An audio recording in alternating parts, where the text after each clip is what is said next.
médecins considèrent encore aujourd'hui les sourds comme des gens malades, aux compétences limitées. La société, elle, porte souvent un regard discriminant sur les différences. Alors forcément, les sourds cumulent des frustrations.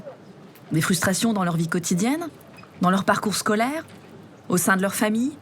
Comment, dans ces conditions, exprimer ce qui fait souffrir ? Le parcours des soins en psychologie n'est jamais une ligne droite. Il reste très personnel. Chaque histoire est singulière. Mais aujourd'hui, quelques solutions s'offrent aux sourds pour être écoutés différemment. C'est ce que je vous propose de découvrir.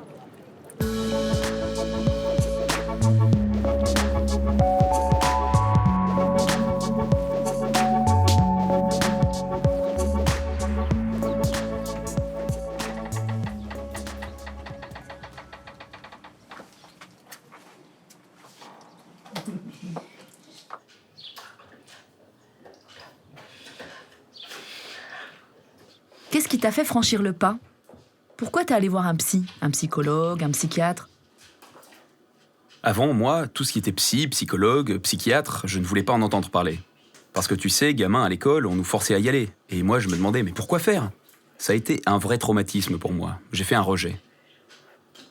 On nous emmenait, on allait voir le psy. On ne savait pas pourquoi. Alors, je me demandais si je n'étais pas malade ou fou. Je ne comprenais pas. On ne nous expliquait quasiment rien. On nous parlait à l'oral. C'était une école oraliste. Et ce n'était pas possible, quoi.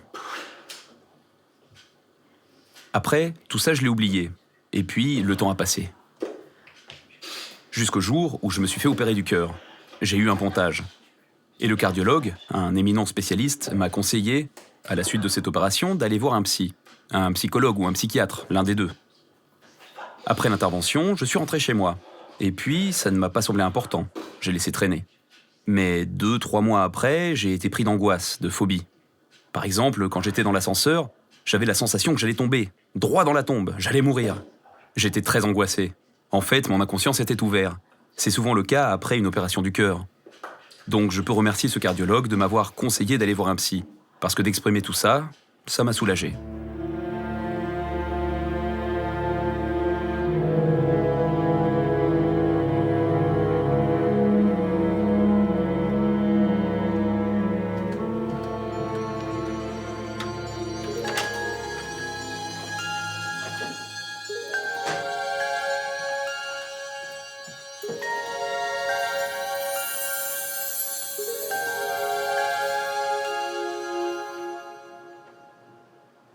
Il arrive que des gens se trouvent parfois dans des situations de frustration, d'isolement, de dépression, et ont besoin de s'exprimer.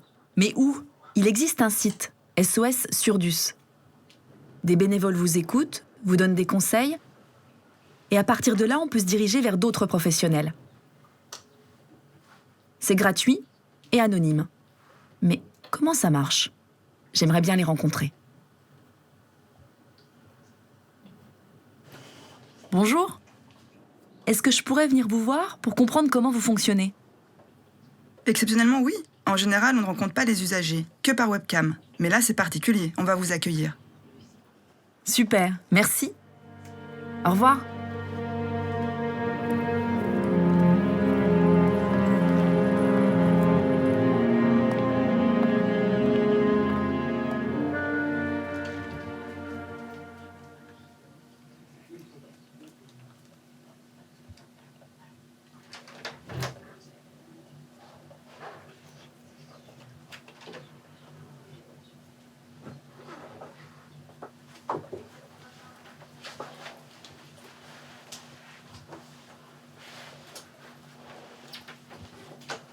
Bonjour. Bonjour. Être écoutant, ça consiste en quoi ? On ne dit rien, on écoute, c'est ça ? L'objectif, c'est d'écouter. On écoute tout. Même si parfois, on peut avoir l'impression que c'est du bavardage. Mais peu importe. En fait, ça lui fait du bien à cette personne-là. Car imagine, si elle a passé la journée toute seule, qu'elle n'a plus d'amis, ou qu'elle n'a pas de famille ou une famille d'entendants avec qui les rapports ne sont pas bons, ça lui fait du bien de parler. La difficulté, c'est de trouver le juste milieu. Tu n'es pas là pour donner des conseils comme le ferait un copain. Et tu n'es pas non plus un psy, tu n'en as pas les compétences, les références. Il faut trouver le juste milieu. Et les bénévoles ici, à SOS Surdus, quel est leur profil ? Ce qui importe, c'est d'être mature, de savoir gérer des situations. Être mature, c'est aussi ne pas trop vouloir sauver le monde. Ça veut dire qu'il faut accepter ses propres limites. On ne peut pas sauver tout le monde. Il y aura toujours des gens malheureux. On peut leur apporter des choses, un mieux, mais on ne peut pas les aider à 100%. En général, le profil des bénévoles, ce sont des gens qui s'intéressent à l'humain, qui aiment aider l'autre et qui ont déjà un certain recul.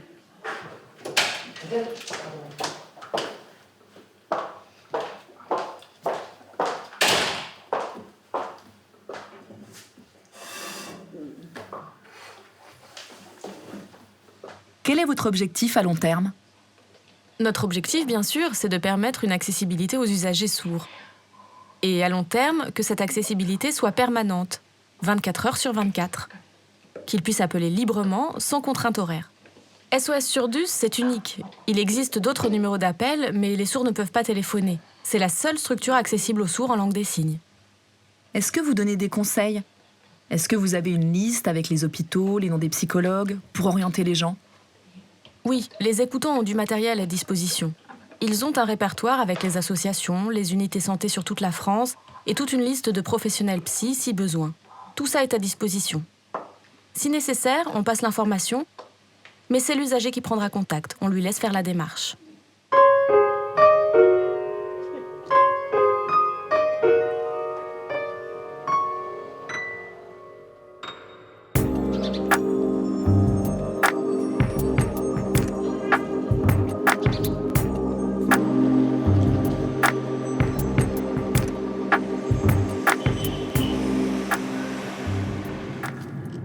On a vu avec SOS Surdus que l'avancée technologique permettait une accessibilité aux sourds.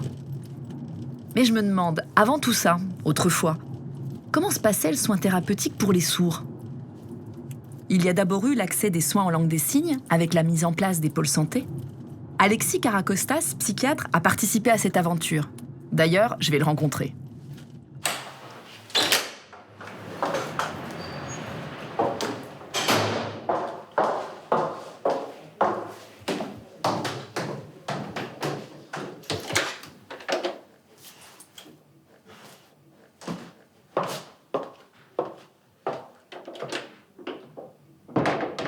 Dans les soins de santé mentale, pour les entendants, il y a des hospitalisations complètes, il y a des hôpitaux de jour, il y a des ateliers thérapeutiques, il y a de l'ergothérapie, il y a un ensemble différencié de lieux et de fonctions qui permettent d'accueillir et de répondre de façon relativement souple aux besoins de la population entendante. Pour les sourds, il n'y avait au départ rien de tout cela. Et dans les années 80, d'une part, il y avait des erreurs de diagnostic qui étaient très très fréquentes. Ensuite, il y avait un manque total de communication pendant la durée de l'hospitalisation et que finalement, le patient repartait sans suivi programmé, sans qu'on ait compris exactement ce qui s'était passé. Et bien évidemment, c'est souvent des membres de la famille qui faisaient office d'interprète. Donc pas de confidentialité, difficulté de pouvoir vraiment avoir un entretien neutre, on va dire, c'est-à-dire objectif et un peu comme ça, direct avec le patient. Aujourd'hui, il n'y a pas encore de médecins sourds, mais il y a des psychologues sourds. Ce qui a caractérisé tout ce mouvement depuis les années 2000, c'est des diplômes qui ont été aussi petit à petit investis par les sourds, et en particulier le diplôme de psychologue. Il est clair qu'il y a besoin à l'avenir qu'il y ait plus de professionnels sourds qui investissent le champ de la santé. On commence à voir des psychologues sourds, les sourds ont mis un pied dans les études de psychologie, certains sont déjà diplômés. Mais pour ce qui est des études de médecine, pour devenir psychiatre, ça semble difficile pour les sourds. Mais je ne crois pas que ce soit le problème de la difficulté des études de psychiatrie. Le problème, c'est la difficulté des études de médecine, d'une façon générale.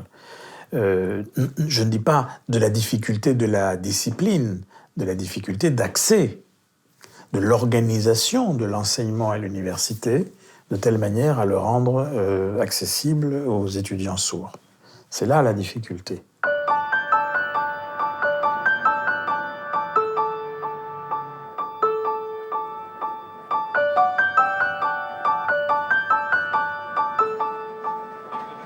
je vais à la rencontre de Virginie. Elle est sourde et psychologue. Elle est à l'origine de l'association SOS Surdus. On y va ?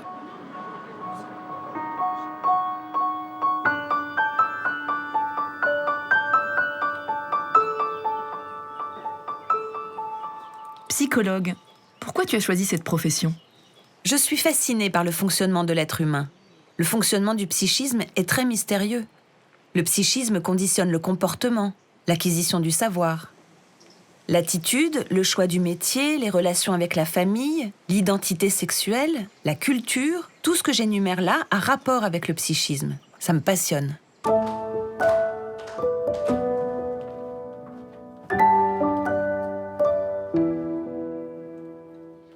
Tu es donc psychologue. Tu as ouvert ton propre cabinet en libéral. Tu peux me raconter comment ça s'est passé ?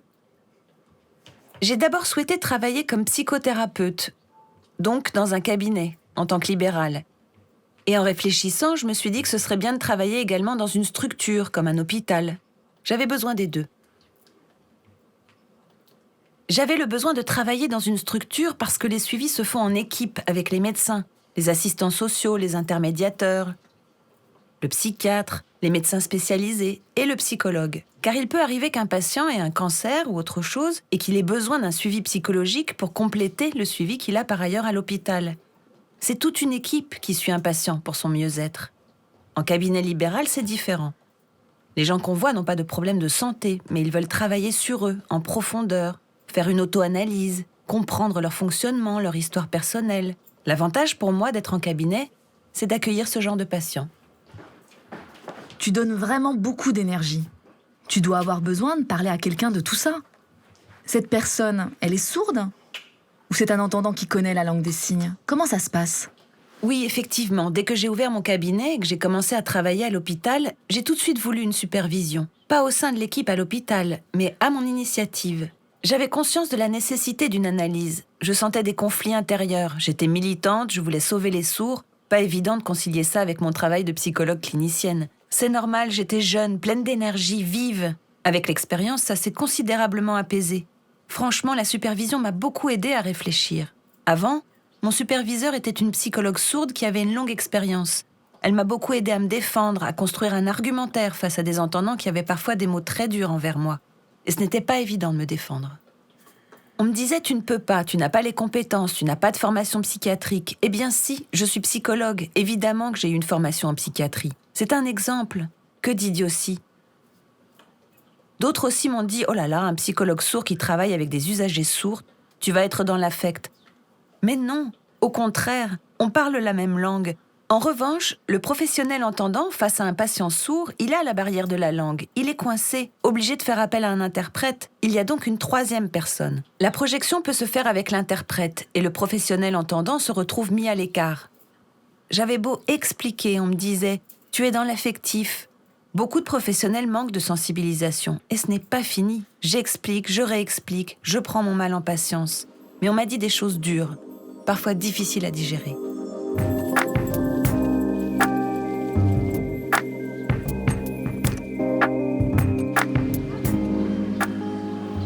Je vais à la rencontre d'un sourd, Franck, qui a suivi une thérapie pendant 10 ans et qui parfois, encore aujourd'hui, retourne voir son psy. J'ai envie d'en savoir plus.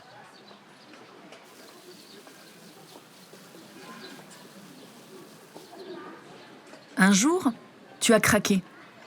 Comment tu en es arrivé là ? C'était dur ma vie avant, très dur. Ça va beaucoup mieux. En fait, moi je suis vraiment un papa poule. Mais ma famille et ma belle-famille ne le comprenaient pas. Pour eux, un homme au foyer qui s'occupait des enfants, de la maison, ils n'avaient jamais vu ça. Ça ne se faisait pas avant. C'est à la naissance de ton enfant que tu as déprimé, d'un seul coup ? Ou c'est petit à petit en t'en occupant ? Non, ce n'est pas venu rapidement. J'ai plongé petit à petit. J'étais très anxieux pendant la grossesse. La famille s'inquiétait de savoir si l'enfant serait sourd. Nous, on leur disait « mais arrêtez, laissez-nous ». Ils rajoutaient « et s'il est sourd, ce serait mieux de le faire implanter ». On leur disait « mais arrêtez, stop ». Imagine, tu es en mer en train de te noyer. Et personne ne t'aide. Tu coules, ce n'est pas possible. Tu craques et personne ne vient te repêcher. Tu as besoin de communiquer, besoin d'aide. Tu vois quelles conséquences ça a sur ta famille, sur ton travail ? Ça a été difficile à gérer, très dur, jusqu'à ce que ça aille mieux. Avant, est-ce que tu as pensé à un psychologue? Ça évoquait quoi pour toi? Je ne savais pas vraiment. Un psy, pour moi, tu te confies. Et j'avais peur que ce soit répété. C'était mon inquiétude. Aussi, quand j'ai rencontré ce professionnel, sourd, psychologue, je lui ai posé la question. Cette personne m'a répondu, mais c'est interdit, on est lié par le secret professionnel. Ça m'a rassuré, ça a libéré ma parole et j'ai vidé mon sac petit à petit. J'ai tout mis à la poubelle. Et donc, ce psychologue sourd est en langue des signes. Ça t'a rassuré? Oui, ça m'a beaucoup rassuré. Je me sentais à l'aise en langue des signes. Entre sourds, on partage la même identité. Il y avait une vraie relation entre nous qui a évolué. Nous, les sourds, on est dans le visuel. La relation était super. Avec un psy entendant, c'est différent. Ça me manquerait ce comportement, ce côté visuel des sourds, ce je ne sais quoi. C'était mieux pour moi. Ça m'a rassuré, j'ai préféré.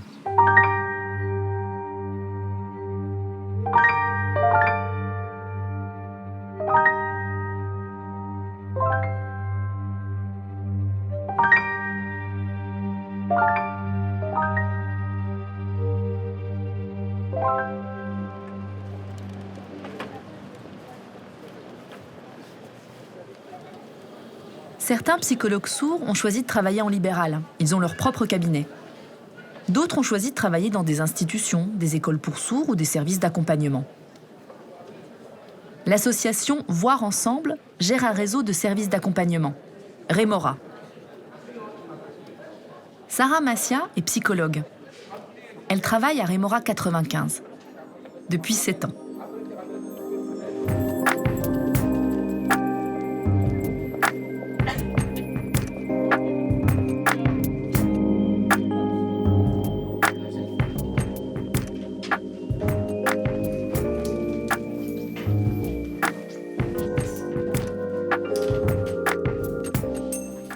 Je souhaiterais qu'on aborde la situation du soutien psychologique.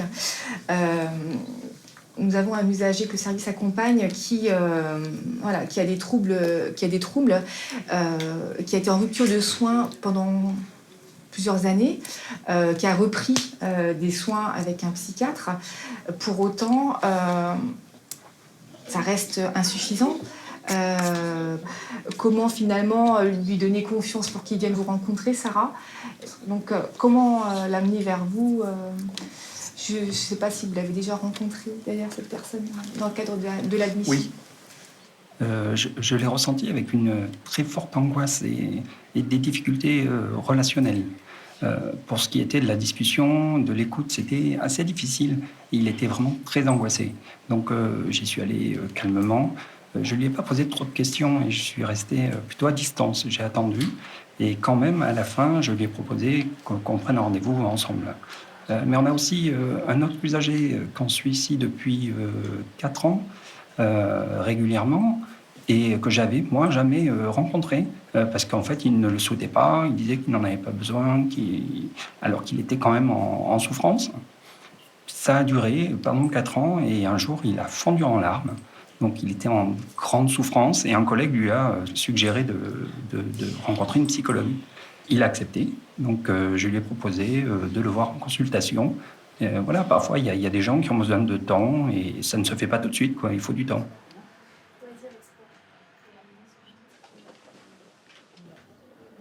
Dans les équipes qui travaillent dans les SAVS, services d'accompagnement à la vie sociale, les CMP, les centres médico-psychologiques, dans toutes les structures médico-sociales, dans les écoles de sourds aussi, dans tous ces lieux, ce que j'ai remarqué dans toutes les équipes d'accueil, c'est que souvent, il n'y a pas de professionnels sourds.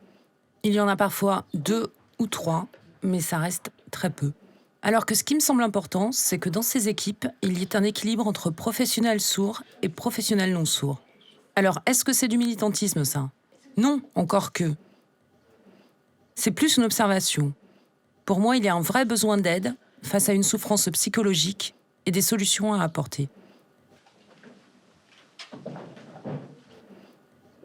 Moi, je suis de culture sourde. J'ai un vécu de sourde. Je sais la place qu'ont les sourds dans la société, quelle relation on peut avoir avec ses parents, à quoi ressemblent les relations sociales. Tout ça, je l'ai en moi. Je connais. Aussi, quand j'ai un patient sourd en face de moi, je suis capable de bien saisir ce qu'il me dit, de bien le comprendre. On peut bien se comprendre. Mais attention, tout ça n'est possible qu'à condition que le praticien sourd ait le recul nécessaire. Il ne faut pas mélanger son vécu avec celui de ses patients. Il faut bien distinguer la place de chacun.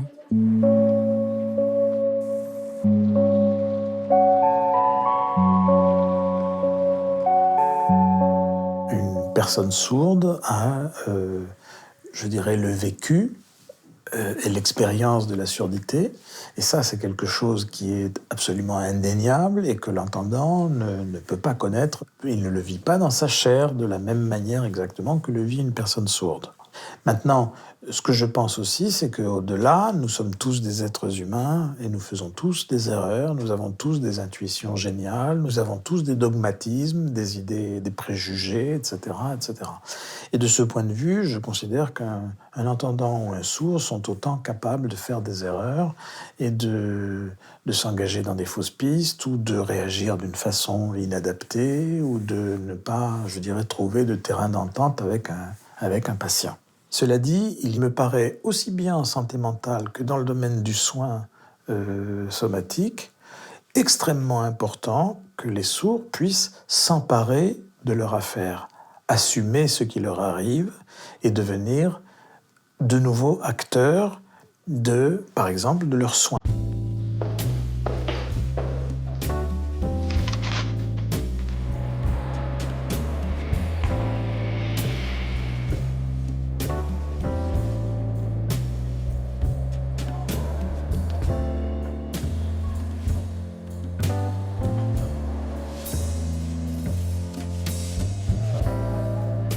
Le psychologue que tu voyais, il signait? Non. Non?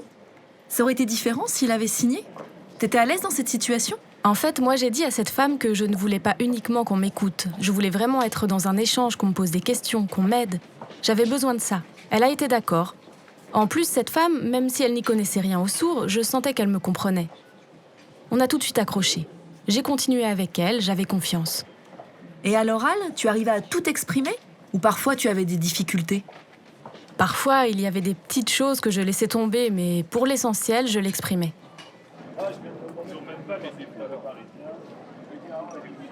Tu peux me raconter un peu comment tu as grandi? Oui, j'ai grandi à Pareillé, dans l'oralisme, dans une famille d'entendants. Il n'y avait pas du tout de langue des signes et à l'école, j'étais en intégration. À 16 ans, la situation était compliquée dans ma famille. Ils n'utilisaient pas le mot sourd, ils préféraient dire malentendant. Je ne trouvais pas ça clair. J'avais l'impression qu'ils ne m'acceptaient pas. C'est là que j'ai commencé à ressentir de la colère, à être en colère. Et à 17 ans, j'ai rencontré des sourds pour la première fois. J'ai découvert ce monde, j'ai appris la langue des signes. Ça a été un choc. Je pensais être la seule sourde au monde. Mais non, il y en avait d'autres. Tout s'est éclairci. Avant, je me sentais coupable, pas normale, handicapée. Et après cette rencontre, qu'est-ce qui s'est passé? T'étais en colère? En colère contre mes parents, oui. Parce qu'ils ne m'avaient pas fait rencontrer de sourds avant, ils ne m'avaient pas fait apprendre la langue des signes. Pourquoi? Alors là, j'ai coupé les ponts. Je ne les ai plus vus. Et à ce moment-là, ça a été la pire période. J'ai voulu me suicider et je me suis retrouvée à l'hôpital. Là, enfin, mes parents ont vu. Ils ont vu ma souffrance, enfin. À l'hôpital, dans ces situations-là, on est obligé de rencontrer un psychologue. Donc j'y suis allée, mais je m'en foutais parce que je n'acceptais pas.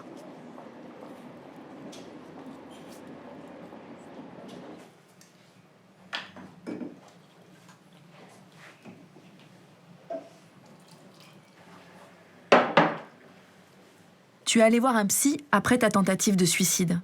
Ça a été le déclencheur? Tu t'es rendu compte qu'il fallait y aller, non? On m'a dit qu'il fallait que j'y aille, que je n'avais pas le choix, qu'il fallait que j'accepte. Alors oui, j'ai accepté de l'aide, j'ai fait le premier pas. J'ai senti que j'étais capable de le faire, que j'étais capable de parler. Je voulais aller mieux, j'avais décidé d'aller mieux. Donc, j'ai commencé ma thérapie.